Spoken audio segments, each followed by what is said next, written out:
pessoal, nós vamos falar hoje sobre nutrologia e autismo. Esse é um assunto que não dá mais para a gente fugir, né?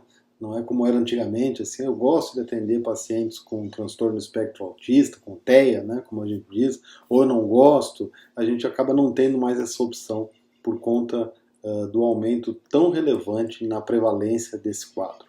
E ele tem uma interface nutricional que é bastante importante. Então, eu separei alguns conceitos aqui para a gente discutir nesses próximos minutos sobre especialmente a relação do TEA, do transtorno do espectro autista, com a área de nutrologia. Tá bom? Vamos começar com a definição, acho que isso é bastante importante, né? O que é o TEA? O transtorno do espectro autista é um distúrbio do neurodesenvolvimento, então é importante a gente entender isso.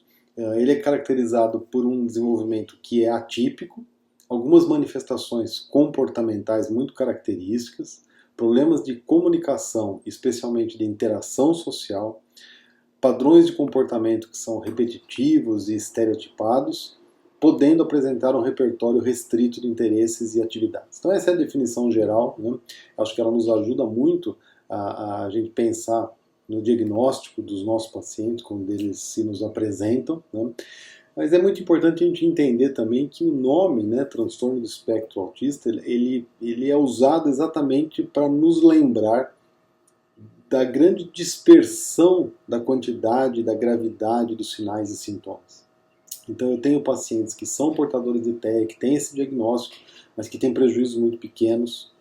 Eu tenho pacientes num nível intermediário e tenho pacientes extremamente graves, com prejuízos no neurodesenvolvimento muito, muito importantes. Então, é possível que a gente encontre pacientes em qualquer lugar desse grande espectro. Tá? Isso a gente não pode esquecer. Em relação à prevalência, o que nos assusta muito é o fato de que essa prevalência tem aumentado demais. Né? Explicações para isso existem várias, poucas que sejam efetivamente convincentes. Né? O que a gente sabe é que, seja pela capacidade aumentada de diagnóstico que a gente tem hoje, seja porque existe algum fator aí ambiental, epigenético que nós desconhecemos que tem feito isso aumentar. Mas vejam que a gente sai de 1 para cada 166 nascimentos em 2004 para 1 a cada 44 em 2021. Isso é um aumento que a gente não observa em outras doenças, né? Então, a gente não tem explicação, mas tem o fato. O fato é esse. Por isso é que eu disse que é mais ou menos inevitável que a gente vai encontrar esses pacientes no nosso consultório, porque se a gente pensar que 1 a cada 44, né, você provavelmente encontrará 2 ou 3 pacientes desses por semana, se você faz um atendimento de um número razoável de pacientes. Né? Então isso a gente não pode esquecer.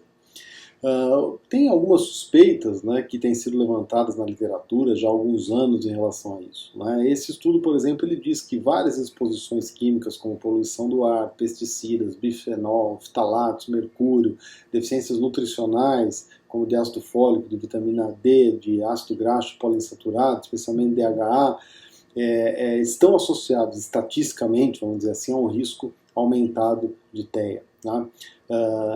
E, por outro lado, alguns fatores tradicionais, como tabagismo, álcool e policlorados, parece que não tem uma associação tão forte. Mas isso são associações estatísticas, né?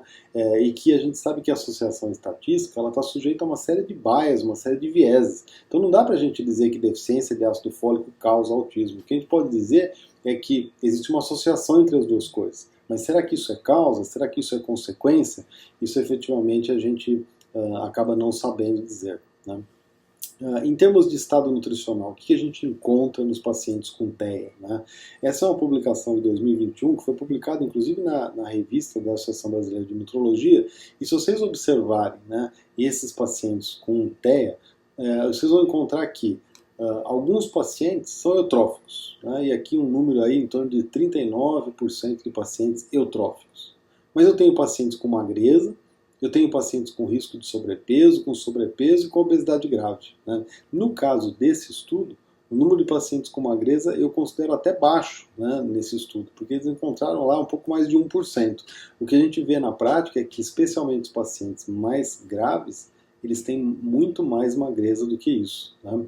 Então, essa é uma questão que esse estudo talvez não mostre de maneira adequada, mas enfim, é o dado que existe aqui, né? Quando a gente vai olhar a ingestão de macronutrientes nos pacientes, se a gente comparar os pacientes com ASD, né, que é o TEA escrito aqui em inglês, né, Autism Spectrum Disorder, vocês vão observar aqui que quando eles são comparados, vejam, a ingestão energética dos pacientes com TEA, 1.376 calorias. Dos pacientes que não têm problemas, 1.800. Então o consumo é menor, né? Esse estudo chinês mostra isso de forma muito clara. Eles consomem menos proteína, consomem menos gordura, consomem menos carboidrato e atingem muito menos as recomendações, né? Vejam que aqui o número de crianças neste estudo que atinge a recomendação é em torno de 87%, mas quando a gente pega nos pacientes sem TEA, esse número é sempre superior a 100%. E as diferenças são estatisticamente significativas. Então eles têm um consumo alimentar que é, obviamente, diferente, né? Que a gente vai ver que tem estudos que mostram prevalência mais alta de obesidade, outros de magreza e outros, inclusive, que mostram pacientes eutróficos. Eu acredito que isso seja a depender da característica desses pacientes, de onde eles são triados, né? Então isso aqui pode alterar esses dados nos estudos. Nessa mesma publicação chinesa, eles mostram aqui deficiências, e aí falando de micronutrientes, vejam, de ferro, 20%, de vitamina A, 77%. Então, números bastante elevados de deficiência de micronutrientes, né? Aqui, alguns dados que eu acho que são importantes, né? Na China, eles encontram uma taxa elevada de desnutrição.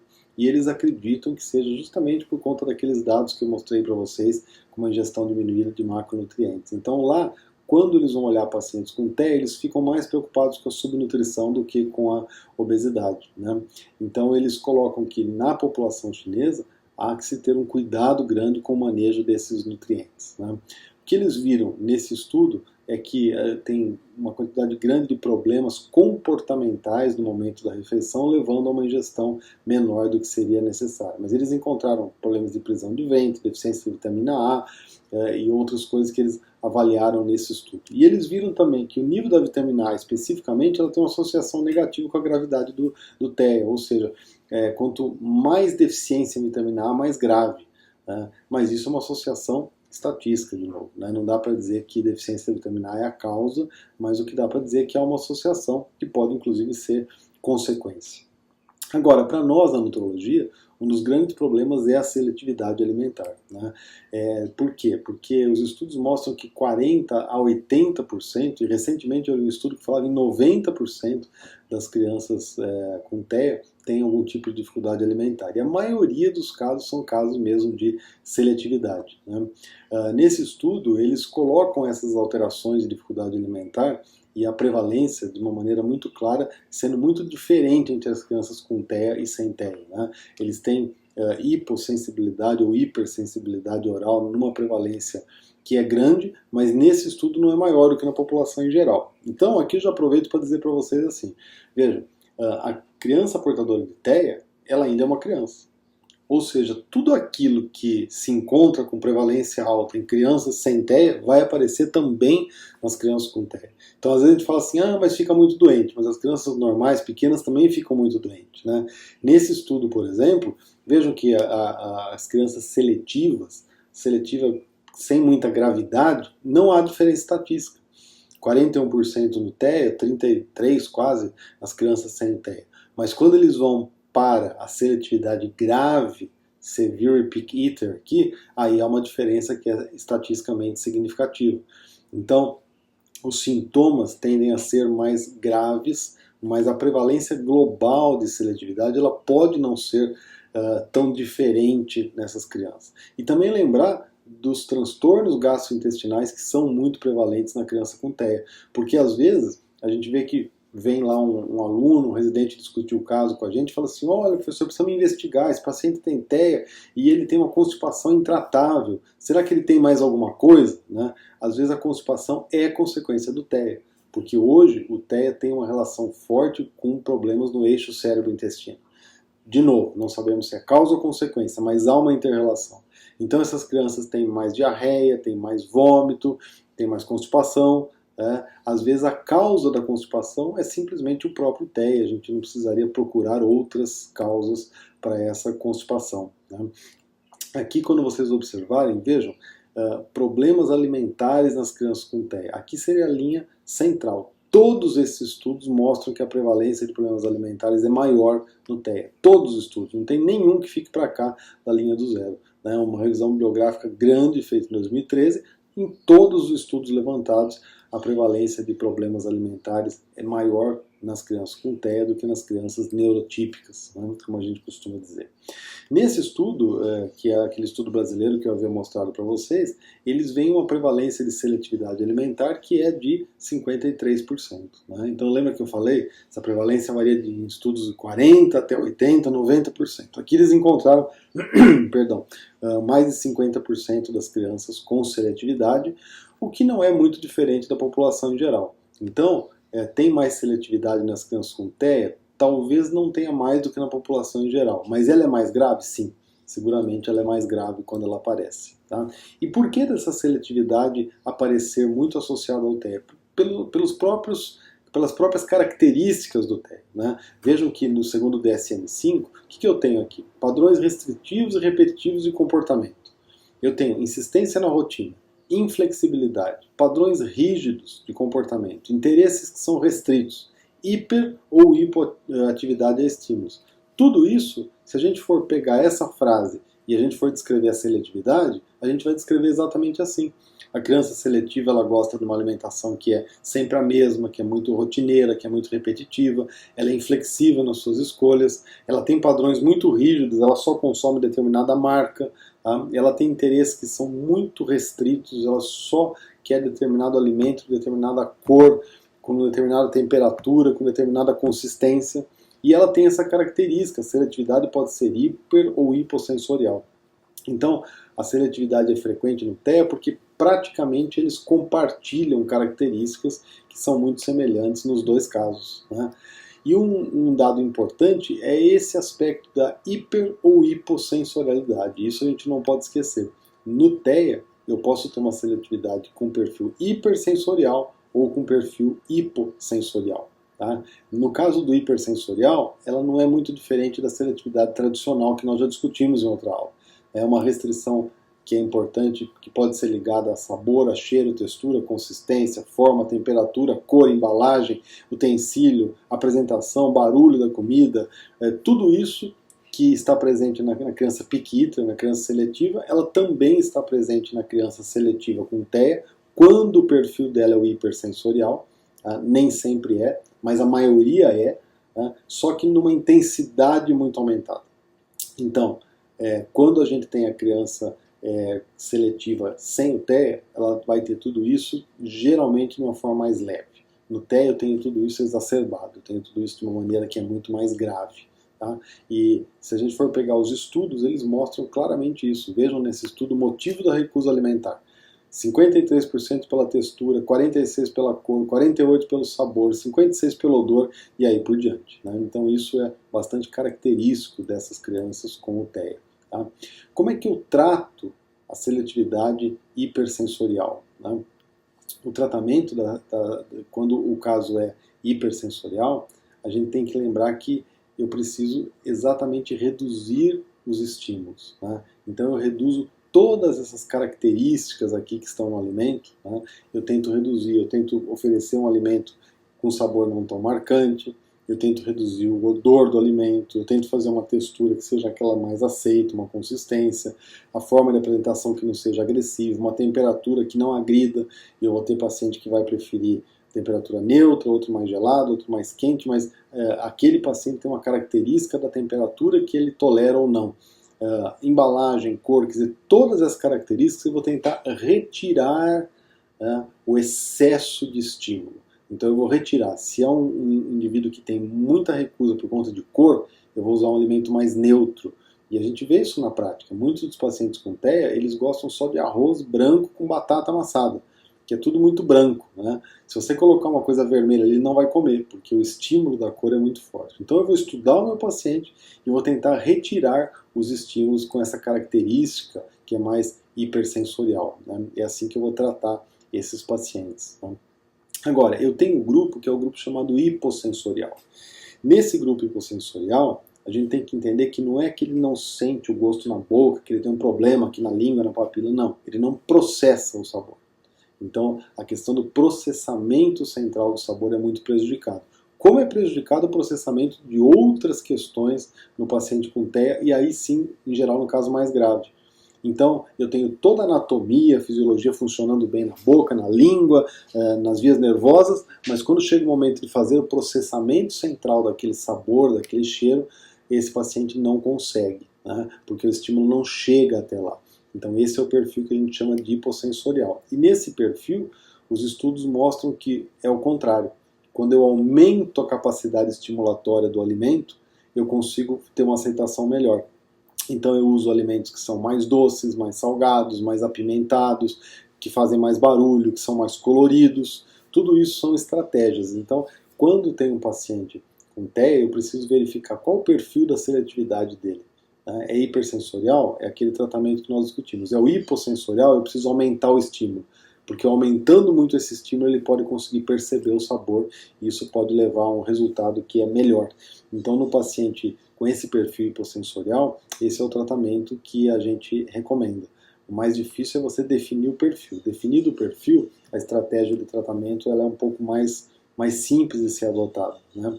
Então, alimentos e bebidas com sabor forte, uma sensação oral aumentada, alimentos picantes, crocantes, coloridos, isso pode auxiliar no tratamento desses pacientes. Lembrar também que no TEA eu tenho muitos sintomas gastrointestinais. Eu tenho incompetências ligadas à mastigação, ligadas à deglutição, dores abdominais, constipação, refluxo, vômitos.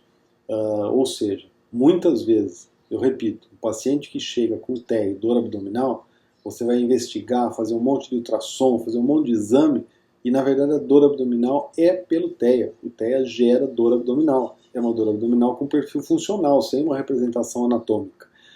Então eu vou dar o diagnóstico de dor abdominal funcional associado ao TEA. E vou tratar da maneira como for possível, com analgesia, etc. Alguns estudos com probiótico. Por quê? Porque quase sempre essas dificuldades adicionais ligadas ao trato digestório têm uma inter-relação com modificações do eixo cérebro-intestino e muitas vezes a disbiose que se associa com muita frequência ao TEA. Então, às vezes, a gente não vai perder tempo investigando demais, porque a causa é o próprio transtorno do espectro autista. Tá? O eixo cérebro-intestino, a gente sabe que ele tem um papel que é muito importante e não é novidade, isso é conhecido há muito tempo. Né? Muitas crianças com TEA têm sintomas gastrointestinais e uma permeabilidade intestinal que é aumentada. E se observam diferenças importantes na microbiota entre os pacientes neurotípicos e aqueles com TEA. Tá? Muitos fatores relacionados à nutrição podem ser fatores etiológicos do TEA, mas também dos seus sintomas, né? Dos sintomas que ele traz. Eu tenho anormalidades na digestão de carboidratos, isso pode explicar alguns problemas que são observados, mas a gente não sabe exatamente como conduzir isso e exatamente a relação de causa e consequência desses aspectos. Tá? E as repercussões nutricionais do TEA? Né? O que a gente sabe hoje é que muitas vezes os padrões alimentares restritivos associados ao TEA contribuem para a sua gravidade.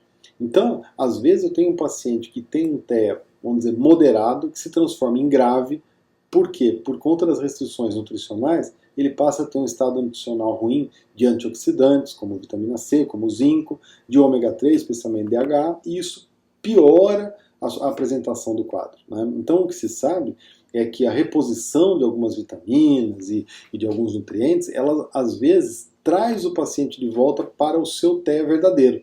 Né? Às vezes um TEA leve se transforma num moderado ou num grave por conta das limitações nutricionais. Então, a gente raramente vai tratar o TEA com nutriente, mas às vezes as deficiências nutricionais são um fator agravante para o transtorno do espectro autista. Né? Por quê? Porque essas crianças são muito frequentemente acometidas de transtornos, especialmente, como nós falamos, a seletividade. Né?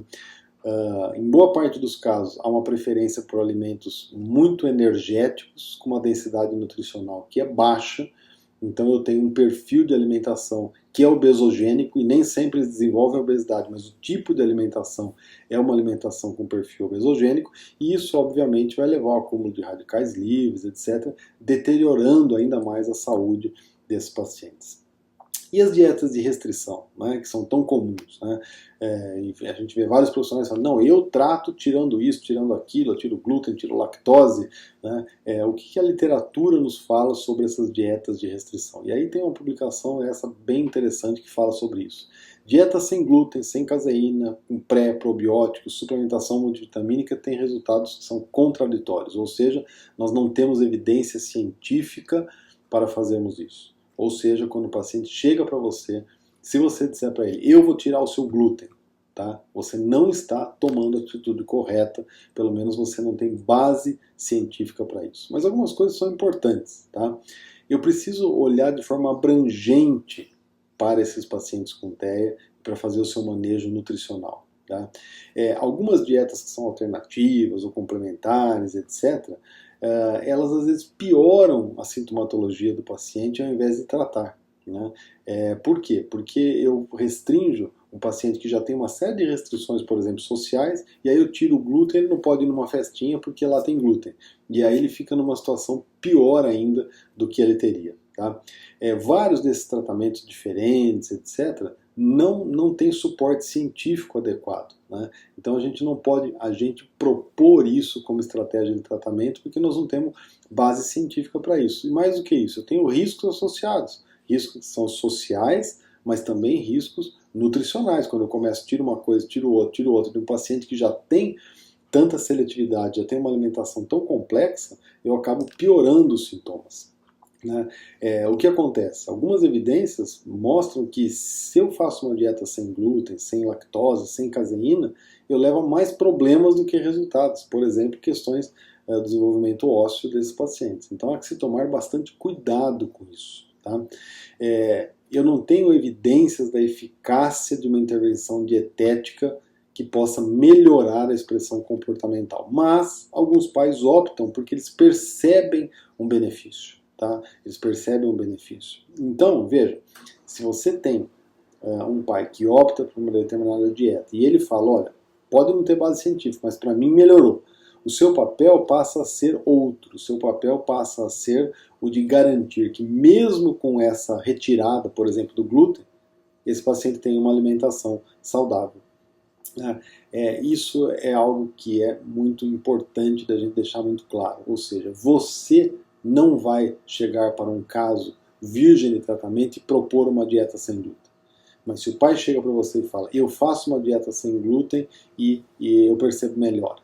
Tá? Você pode avaliar quando ele retirou o glúten, que alimentos ele tirou, que riscos nutricionais seu paciente tem e tenta corrigir esses riscos de alguma maneira, para que se é que tem algum benefício, esse benefício seja mantido sem ter um prejuízo que pode se adicionar. Né? Então isso é algo que a gente deve sempre lembrar, mas a nossa retirada, a gente propor a retirada de glúten, caseína, etc., só se eu detectar que o paciente tem um problema. E como eu falei no começo, o paciente com TEA ainda é uma criança normal. Pode ter doença celíaca? Pode. Pode ter alergia à proteína de vaca? Pode. Pode ter intolerância não celíaca ao glúten? Pode, como qualquer outro paciente. Então aí ele será tratado independente de ele ter o TEA ou não. Tá? Mas de reforço, nós não temos evidência científica para apoiar qualquer mudança dietética, nem de suplementação, nem de retirada. Nós não temos essa publicação da Nutrients 2021, ela deixa isso para a gente muito caro. É muito claro. Né? Mas aí, para terminar aquela história, mas ele melhora. Né? Então a gente precisa ser um pouco humilde também, porque a ciência ela muda toda hora. A gente tem informações hoje que pode mudar amanhã. Então, se a família diz, olha, doutor, desde que eu tirei a lactose melhorou muito. Pode ter melhorado por um efeito placebo? Pode.